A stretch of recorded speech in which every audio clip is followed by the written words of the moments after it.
Hi, my name is Mia Wood. I'm an adjunct instructor in the RN to BSN program at the University of Rhode Island.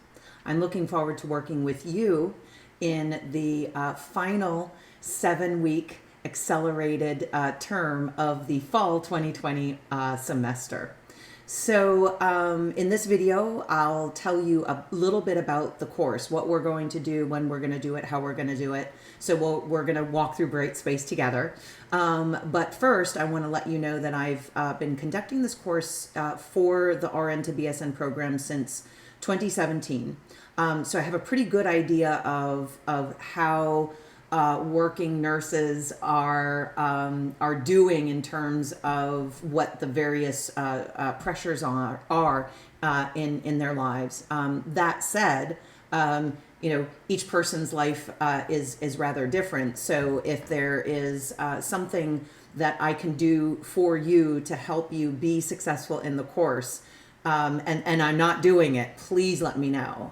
You work incredibly hard. It probably goes without saying, but it should still be said that you're under enormous stresses that are significant in ways we haven't known before the pandemic.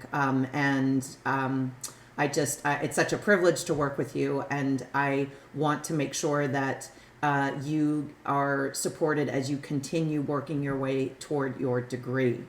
And so I know that things happen that can sometimes make it difficult to sort of keep chugging away, although you nurses tend to be incredibly gritty. You are tenacious and you don't give up, which is what I like. Now, I mention this not to frighten you, but to say that I recognize that, given how hectic things can be, there are times in this course that tend to be a bit challenging for most of us. And very often, the response is an understandable frustration, right? So please know that even though this is an online course, I'm here to help. I have office hours. If you can't make office hours, I'll meet with you outside of office hours. Obviously we can work via email, but the office hours that I hold and other meetings that I hold are conducted via video conference. And very often that's the most effective and efficient way for you to get what you need. So please, again, just to be totally repetitive, please let me know how and when I can help you. Okay, so just because we're online doesn't mean that I'm not still here. In fact, even though my home college is in Los Angeles, I'm a faculty member at Pierce College in Woodland Hills, California, which is a suburb of Los Angeles. I'm actually in Rhode Island as we speak. Now, I know some of you are based outside of Rhode Island, but for the most part, folks in the RN to BSN program are at least in Central Time, if not Eastern Time. So the good news is that we're almost all probably in the same time zone. So here I am ready to help. Now let's go ahead and take a look at the course. Okay, so here we are on our course homepage. The layout should look familiar to you from other courses that you have or are taking in the RN to BSN program, specifically as we've moved into Bright Space. So the way things are laid out is our Start Here card or tile, and then the weeks are laid out one by one. And then at the bottom of the course page, excuse me, are tiles for and links to extra credit and retests, as well as resources. So that said, everything that you need is built within a given week. So let me give you an example. So let's click on week number 2. And you'll see that you can go through each of the pages for the objectives, the overview, the to-do list, and then a review and a moving on page. And then on the far left, you can see there is, you can go to the table of contents if you want, or you can click on a given week and navigate that way rather than going back out to the home page.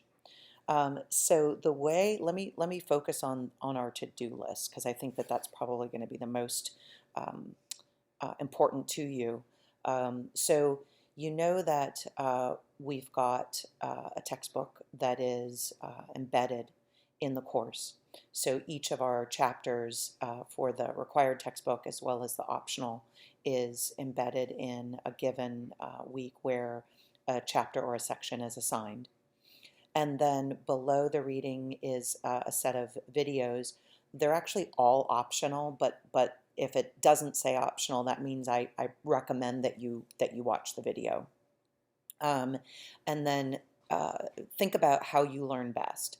So you might decide that you want to watch videos rather than read, or in preparation for reading, or after reading, right? So you use the videos in a way and use the readings in a way that's going to leverage your time management skills.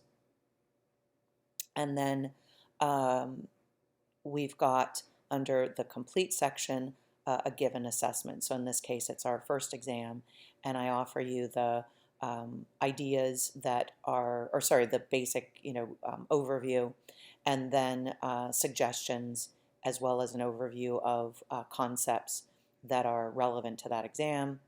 And then there's also the link to a forum. So in this case, under week 2, we've got an exam rather than quizzes. But if we page forward, so now under the week 3 to-do list, we'll see, for example, again, we've got references, links to our reading. I haven't broken up the reading from the Introduction to Critical Thinking textbook section by section, but rather chapter by chapter.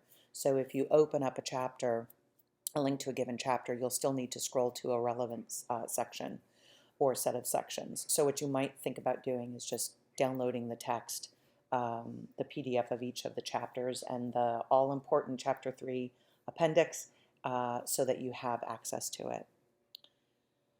So now here again, the under the to-do list, for the items to complete, you'll have links. This time you'll see we've got a reading quiz covering the relevant sections from, in this case, Chapter 3.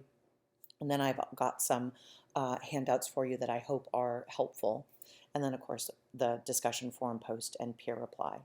So the course is laid out, basically each week the same way. And then of the items that there are to do in terms of assessments, you'll see the same basic format. So a reading quiz involves 10 multiple choice true false, as does a given exam. And then the discussion forum posts and peer replies is where you're doing your written work. One other point to mention is that your extra credit and retest items work as follows. Your extra credit quizzes add points to your total quiz score, whereas the retests are, and they're all optional, but the retests will allow you to improve a score. So let's say you decide that you want to retest exam 1, so and in so doing you improve your score. I take the retest score rather than the original. My advice is that you wait to retest material until you've gone forward in the text a bit, because doing so will help you build skills and reinforce ideas, and then it'll make the work that you do on your retest seem that much easier. Okay, and again, the format and the type of question, as well as the um, uh, level of difficulty for each exercise should be the same as the original. One last item that I'd like to discuss is under resources, handouts, textbook, and so forth. Is this the so the textbook work? We've got workbooks and exercise keys. So I've created exercise sets for each of our chapters in the workbook, or sorry, in the textbook. So that's what the workbook items are. And then the keys involve answers as well as discussions of answers. So, since this is a skill building course, it's really important that you take advantage of not only the practice that's available, but also the keys, because sometimes looking at an answer or a discussion of an answer is a great way to see your way forward to working a skill on your own. And then, of course, if you have any questions, problems, confusions, let me know. I want to know. I'm here to help. You should ignore this link for proof choices and Venn diagrams. I mean, you're welcome to look at it if you want. I believe it's the case that I have to make it live in order to, I have to make it available in order for me to embed a given diagram in an assessment, but it's not something that you really need to or want to look at. All right, so this is just a set of basics for the course. If you have any questions, problems, confusions, let me know, but I hope this helps you get started.